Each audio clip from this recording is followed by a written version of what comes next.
Hey guys, I'm Lily O'Reilly. This is Lily O'Reilly Reviews, and today my worms have arrived. They're so pretty. So, we are going to pop open the Vermicomposter. We are going to dump a pound of worms in, and I don't know, I'll probably give you some more worm facts. I don't know, we'll see what I got. So, let's get to that, huh? Okay, so I ordered my worms from a little farm out in Ohio that does like organic worm shipping and shit. So they got here. I'm hoping they're in good condition. Oh, and this is my tiny accumulated bowl of scraps. Currently I seem to be living off of boiled eggs and strong tea, so that's where things are at right now. This, however, is a lovely sack full of shredded paper. So what I'm gonna do is pop my Vermicomposter open, and then I will bring you over here so you can get a better view. Okay, so this is the current state of my Vermicomposter. I have newspaper on top, cardboard underneath. There are a handful of small red wigglers in here currently, gifted from a friend of mine who was going fishing. It's mixed in with, there's wet paper, there's still that coconut core that we talked about. So primarily it's a pretty good mix of shit they can eat plus paper to give them something to, honestly I heard it has a lot to do with breeding. So we're gonna fold all this paper and stuff back. Fold it back, fold it back. The substrate is about where I want it to be. It's moist, but not soggy. Okay. Now that we've poked around in there, let's get some worms. Now these worms came packed with a shredded paper that I'm just going to go ahead and include into my substrate because it's actually pretty good for the worms. It gives them something dry and kind of, I don't want to say crunchy, but basically what it does is it provides a balance to the moistness of some of the foods that you're going to be introducing. Shredded paper's great. And they sealed this with a zip tie. Shit. Okay, so my current setup has been peeled back, all of the paper, a little bit of the dirt. I've put in some of the shredded paper that was used as packing material around the worms because it is a perfectly fine worm food and there's no reason not to. And now I attempt to delicately open the bag without getting fucking worm paper confetti everywhere. Okay.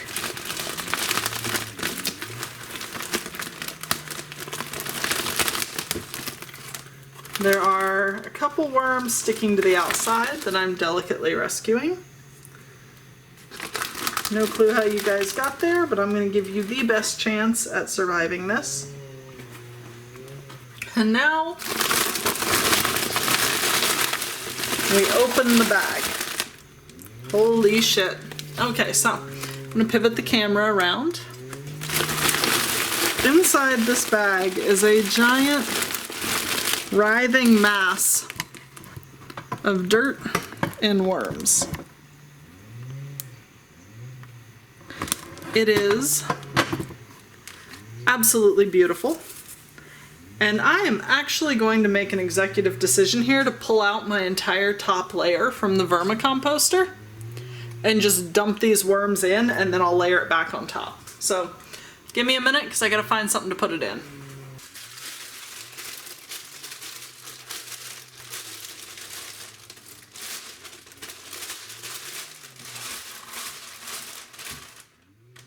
So I've gone and grabbed a Red Robin takeout bag that I'm going to very delicately move my entire top layer of newspaper and cardboard into so that I can dump a pound of worms in here without. There we go. Now when I put the worms in, I don't have to worry about trying to deal with all of this cardboard, and I'll just put it back on top afterwards. It's amazing how quickly that tiny handful of worms I originally integrated have just gone after the cardboard and paper and everything that was in here.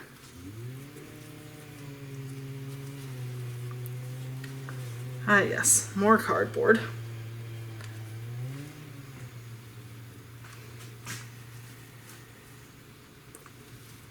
It really is beautiful already. Just the deep, dark hummus that they're creating. Yeah, you can mostly see it. Hang on.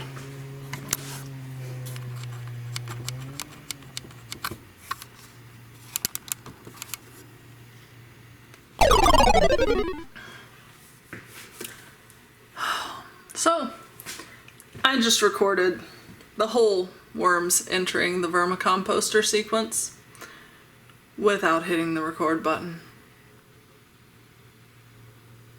I'm having a day, alright?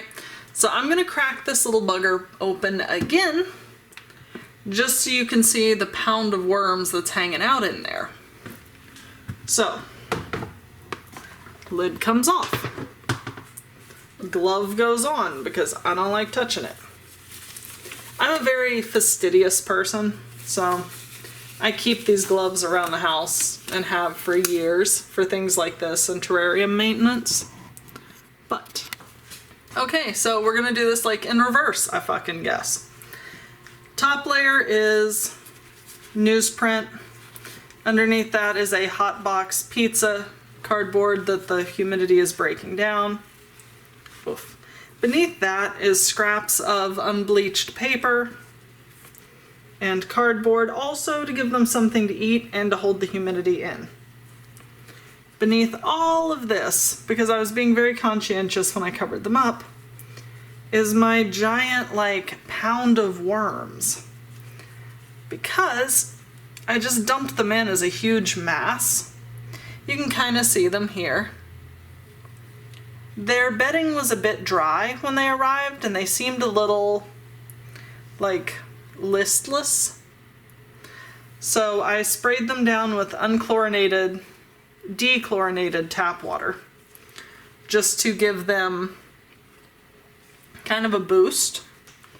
But overall, it's a fairly healthy looking load. They came in what appears to be coconut core. But they look good enough. They're just stressed from transport. Still very pretty worms though. But yeah, they're tired. They had a rough trip. I wet them down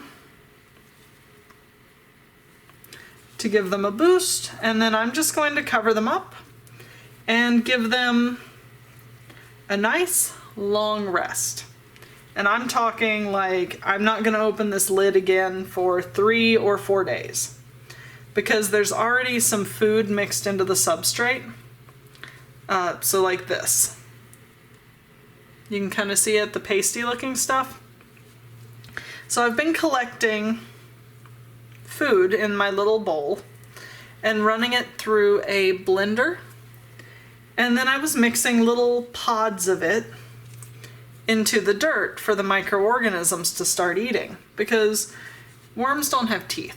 They get little siphony mouths. So what you do is you make their food as small as possible so they can eat it as quickly as possible. Sounds pretty logical. My way of making it as small as possible is to run it through my bullet blender that I use for smoothies.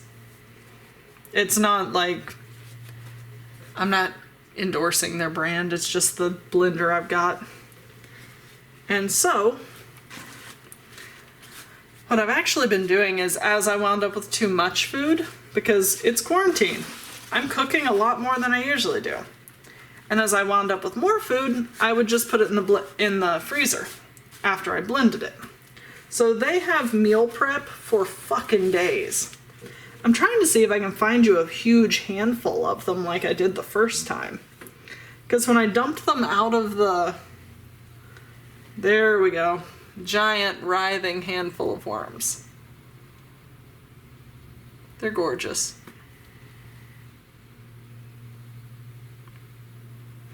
And red wigglers are specifically the ones you want to use for compost. Sorry, bud, I'll put you back.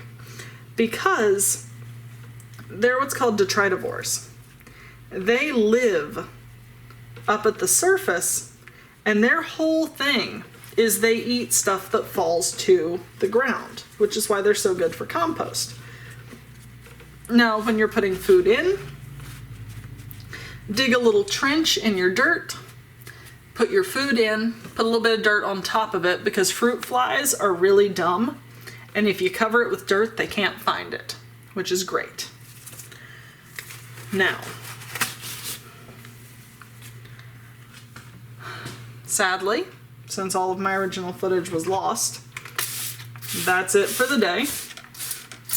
I'm just adding a little extra humidity because their substrate was so dry.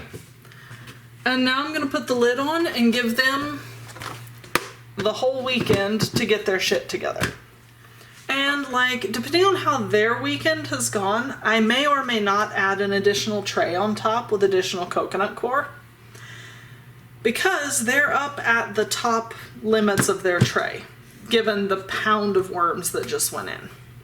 And I don't want to, like, red wigglers live in colonies. They're not super bothered by the idea of like being close with each other, but I still want another tray so that, A, once they finish digesting everything in here, I can clean it out, and B, so that I can feed them without having to like move worms out of the way to put food in.